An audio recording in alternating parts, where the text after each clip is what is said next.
Всем привет! Вы на канале Другой туризм. На этой неделе я внезапно примерила на себя роль няни для 3 детей моих друзей. И чтобы наше общение не ограничилось походом на игровую площадку, я решила устроить прогулку по интересным и значимым местам в формате сити-тур. Обычно такие экскурсии бесплатные и занимают немного времени, поэтому у нас получилось следующее видео.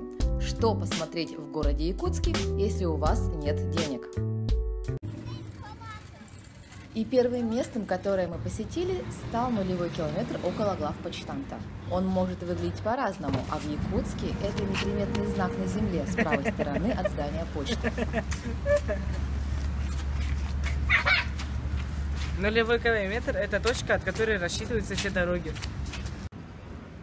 Далее, раз мы находимся в самом центре города, решила показать детям, где в 2007 году была заложена капсула с посланием потомкам. Узнать, какими секретами решили поделиться 11 лет назад, можно будет через 14 в 2032 году.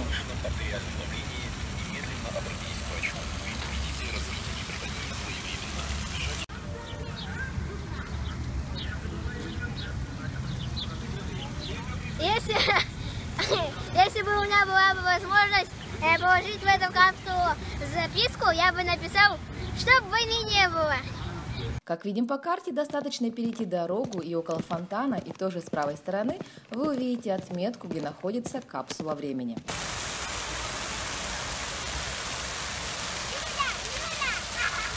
Следующий пункт нашего маршрута – территория Якутского государственного объединенного музея истории и культуры народов Севера имени Емельяна Ярославского. Но если вы скажете «краеведческий музей», вас поймут быстрее, чем если назовете это длинное официальное наименование. Что ты рисуешь? Маму.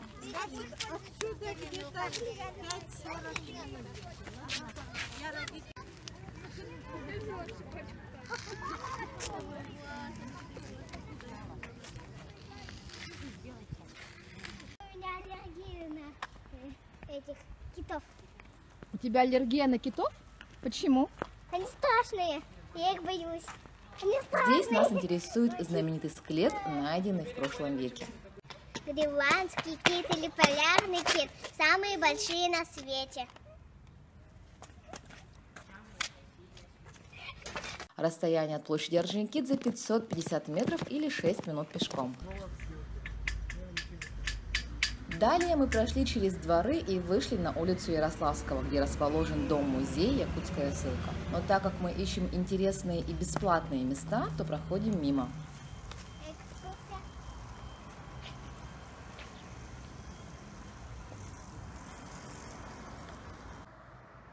На набережной расположен памятник казачьему сотнику Петру Бекетову, основателю города Якутска. Монумент был открыт в 2007 году в честь 375-летия вхождения Якутии в состав российского государства. Да, Якутск город не молодой, основан аж в 1632 году.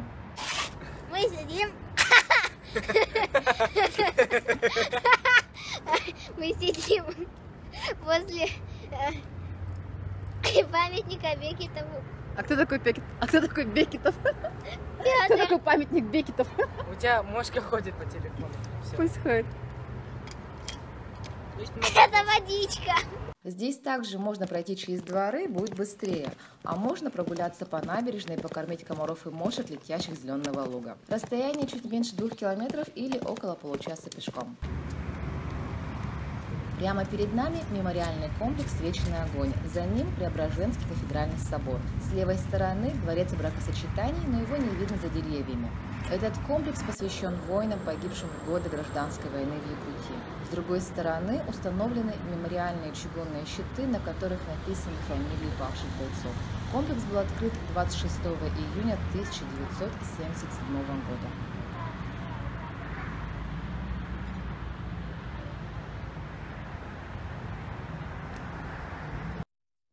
Просто переходим дорогу и все.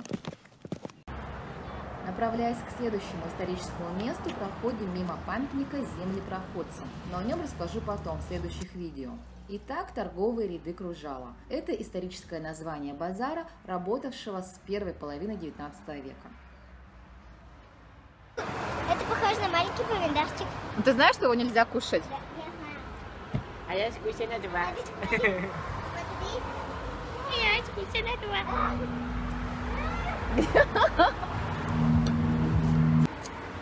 В начале 19 века я не умею говорить. Робик, уйди. Продавали муку, соль, а потом здесь начали торговаться. Это место самое большое место торговли в Якутске. Google Maps показывает какой-то окружной маршрут, хотя на самом деле все проще и намного быстрее. Район сохранил только историческое название. Все здания, как и эта мостовая, новодел, торжественно открыты также в 2007 году во время празднования Дня города.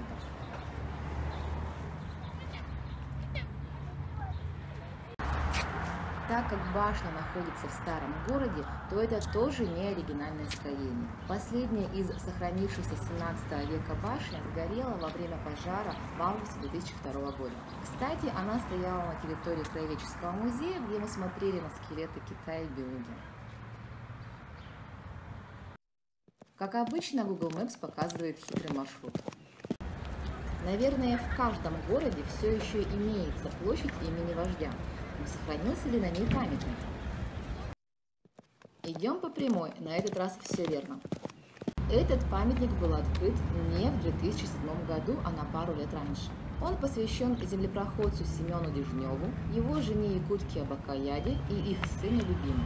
В народе комплекс называют памятником первому Сахаляру, потому что Сахаляр – это ребенок от смертного брака. Например, когда муж Якута, жена Руса. Спасибо, папуля.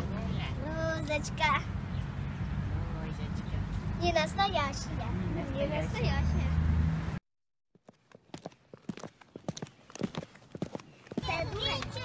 И, наконец, парк культуры и отдыха. Место, где можно неплохо провести время, даже не имея в кармане денег. Но лучше, чтобы они были, особенно если вы с детьми.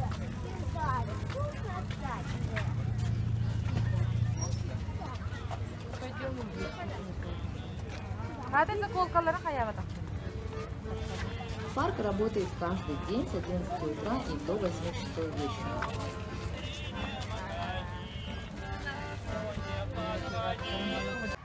Здесь можно кататься на велосипедах, дышать свежим воздухом или запахом шашлыков, заниматься скандинавской ходьбой, кормить птичек или белочек, а также делать красивые фоточки.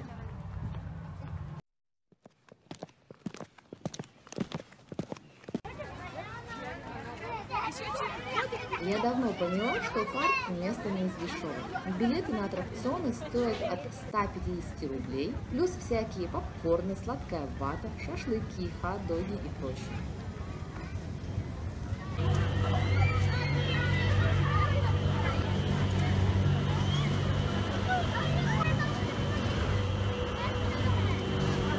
Еще кого-то... Ну, как твои ощущения? Ну, очень легкое ощущение. Да, сначала как будто гравитация очень тяжелая становилась, а сейчас, когда нормально и все такое легкое становится. Кто там кричал? Да. Кто там кричал? Не ты? Это я просто испугался, там, что там удар был, и все. Я сам кричал. Понравилось? Да, очень. Но, как оказалось, есть отличная возможность сэкономить – прийти сюда в среду. Потому что по средам на муниципальные качели-карусели действует скидка – 70 рублей вместо 150. Но придется очень долго стоять в очередях.